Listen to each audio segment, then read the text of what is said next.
Hi everybody. My name is Vanessa Kroening. Thanks for joining me. This is the Teacher Spotlight.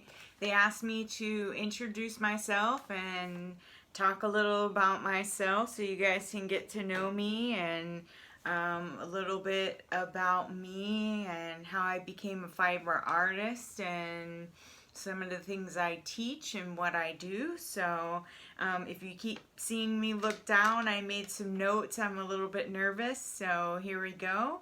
I'm a lover of all things woolcraft. I'm obsessed with spinning and fibers, and I got into it by going to what's called a Living History Museum. I don't know if any of you have ever been to one of those, but it's really cool. You go and people are all dressed up in period costumes and you can wander around. Well, I went back to this potting shed and there was this woman there, and she was dressed up in costume, and she was using what's called a drop spindle. And if anyone's not familiar with the drop spindle, it's just well, hers didn't look exactly like this, but what it is just a shaft with what's called a whirl, a weight on it, and you spin wool into yarn on it. So I saw her doing it and I was just so captivated, and I stood there and watched her doing it for at least an hour. My husband got bored and went wandering around with my son, and I just talked to her for ages. And at the end of our tour, I went to the gift shop and I ended up buying this 100-year-old replica of a drop spindle because I had no idea that they had modern drop spindles. And I taught myself how to drop spindle on a 100-year-old replica drop spindle, and that was like the birth of my fiber obsession. I couldn't get enough of it. So after that, I kept spinning and spinning, and eventually I did find out that they made modern drop spindles. So I found some on the internet. Like many of you probably have the standard wooden drop spindles. So I ordered some of those, and then I graduated to spinning wheels. I got my Ashford spinning wheels, which is like a rite of passage for everybody. And then I tried all different sorts of spinning wheels, Spinolution, Kromsky, everything. And I love different things about all of them. So, but there's something special about a drop spindle that I just keep coming round back to. So eventually, I kept spinning and spinning, and I got to the point where I had so much yarn that people kept asking me, "Well, what are you gonna do with all this yarn?" And I got to the point where I couldn't really answer them. I was spinning more than I could knit, and so eventually I had to start selling it because I just couldn't keep up. So I started doing local craft fairs and just kind of selling on my own here and there little things. And surprising to my surprise, people were buying it. They liked it. They thought it was really cool. They thought it was, unique. I found out during my market research that a lot of my customer base was weavers. And what the weavers like to do was buy my yarn and put it into their weaving because it gave it texture, color, and things like that. And I thought, well, okay, so there is a market for at least the yarn, if not for the fiber.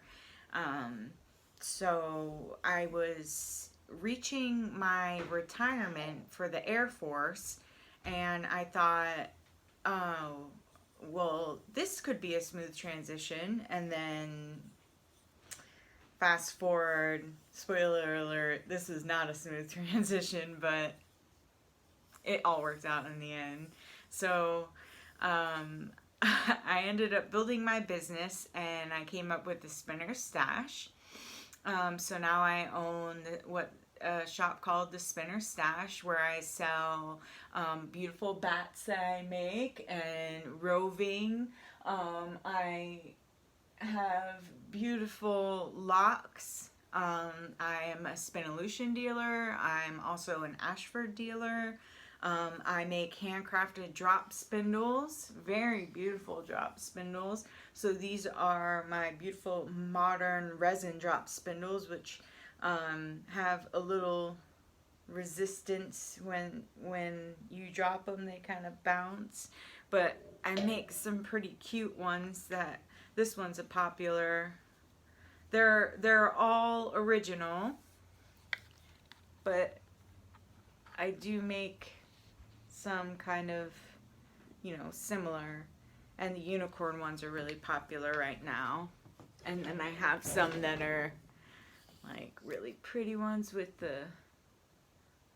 flowers in them. I have some that are more steampunk. So just things like that. But I have all kinds of awesome stuff at my shop. And then I also do custom orders and stuff like that. So it all just evolved and exploded and evolved from there. And I started doing bigger shows. And I was stationed in the UK at the time. So the bigger shows that I was doing were like Kirsty Allsop's Handmade Fair, the British Wool Show, and then things like Yarnporium in London. And at one of the bigger shows in London, I was approached by a publishers called Search Press, and I don't know if any of you have ever heard of Search Press before, but they're the leading publishers of craft books in the UK, and they asked me to write a book. So I was like, well, I never thought about writing a book before. And they wanted me to write a book about drop spindling. So I said, well, that seems kind of complicated, and I don't really think that I'm an expert on it. And they're like, well, you don't have to be the expert on it. You just share, the knowledge that you've gathered. And I thought, well, that's fair. So I did. I collected all the information that I could and all of my experience and all of my lessons learned and added it all together, and then I made a book. And so here's, I don't know if you guys can see that. So for anyone who's interested in drop spindling, here's a little shameless plug for my book. And the book is called Spinning with a Modern Twist, a guide to spinning yarn with a drop spindle. And now, like many others out there, I've been affected by the COVID-19 crisis. My book was meant to come out in July of this year, but because of COVID-19 and the book being printed in China, all the books got backed up, and mine was in a queue of many other books. Mine got backed up as well. So it now is not coming out until January. So it is available for pre-order on Amazon and other bookshops on the internet. But if you don't pre-order it, I understand, because it's quite far in the future now. So fast forward a little bit, I moved to the USA, woohoo! And we moved to Valdosta, Georgia, which I love. And we started traveling around and doing fiber shows in the USA. So I went to, just to name a couple, Stitches Midwest and the East Texas Fiber Festival, which was amazing, and I had so much fun there. That was probably one of my favorite ones. And what I do is I travel there in my RV, so I have all of my equipment and all my stuff all packed up in my RV, and I drive across the country, which is very massive, by the way. It's really makes England very, very small. And I drive across the country in my RV and I go to these shows. So I'm at the last show that I did, and I set everything up by myself. I get back to my campground and I get a phone call from the woman who is running the show. And she says, the president has just announced a state of emergency. Where the show is canceled. We need you to come back and get all of your stuff tonight. Or if you can't do it tonight, then you need to come get it in the morning. But we prefer tonight. So I turn around, go back, pack down all my stuff. And there was no way that I was going to be able to drive home after that, because as many of you know, a lot of you are vendors, how exhausted that you get driving out there, setting up, and then turning around to tear it down. There was no way I was going to make it home. So I went back to my campground, went to sleep, and then drove home the following day.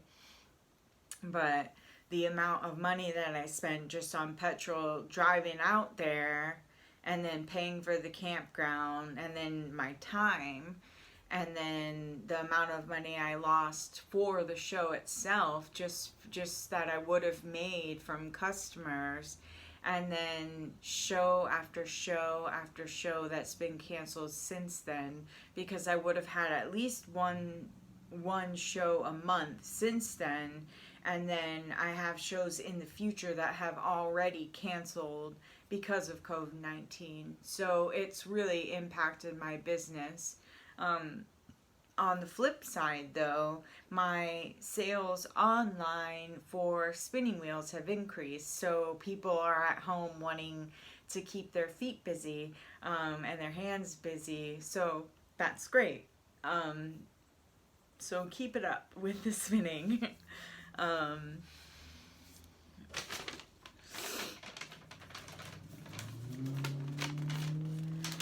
Let's see here. So aside from my shows, getting back to the whole point about why we're being introduced today is I teach classes in Valdosta, Georgia for drop spinning. So I teach classes on using this to turn this into this. So if anyone was interested in learning how to spin wool into yarn, well, before COVID-19, I taught live courses at the Turner Center for the Arts in Valdosta, which, by the way, is an amazing place. All of my courses, my live courses, have been canceled there since COVID-19, but we are now in the process of building online courses. So you can go to the Turner Center for the Arts website to check out the online courses, and we can put a link for the Turner Center for the Arts in the comments. Or you can go to my website and at thespinnerstash.com and go to the events page, and all of my online courses will be there as well.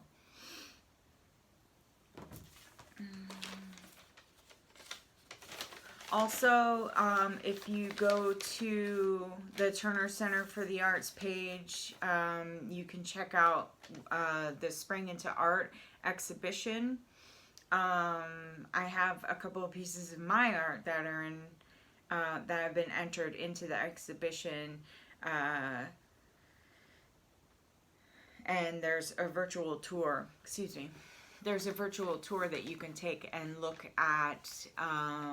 It's basically just an online art show, and there's other artists there that are in the same position as many of us are, that, you know, all of their all of their shows have been canceled because of COVID-19, and this just happens to be one that is still open, but just also turned online, but you can view it. They've done an amazing job turning it into an online gallery. So you can view it there at Turner Center for the Arts, so you can head over there and check that out. So if you want to check anything else out, head over to my website, thespinnerstash.com, and you can see it here at the bottom of this card, thespinnerstash.com. You can check out any of my bats. I have loads of them on my website. If you have custom requests for any colorways, I could do that as well. I have loads of roving. Again, if you have custom requests for colorways, I could try and help you out with that. I have loose locks, loose fibers. I have spinning wheels. I have weaving looms. I have Ashford products, Spinolution products, drop spindles, hand spun yarns, all types of stuff. So if you get a chance, head over there, check it out. It was nice talking to you, and I hope to meet some of you soon. Thanks. See ya.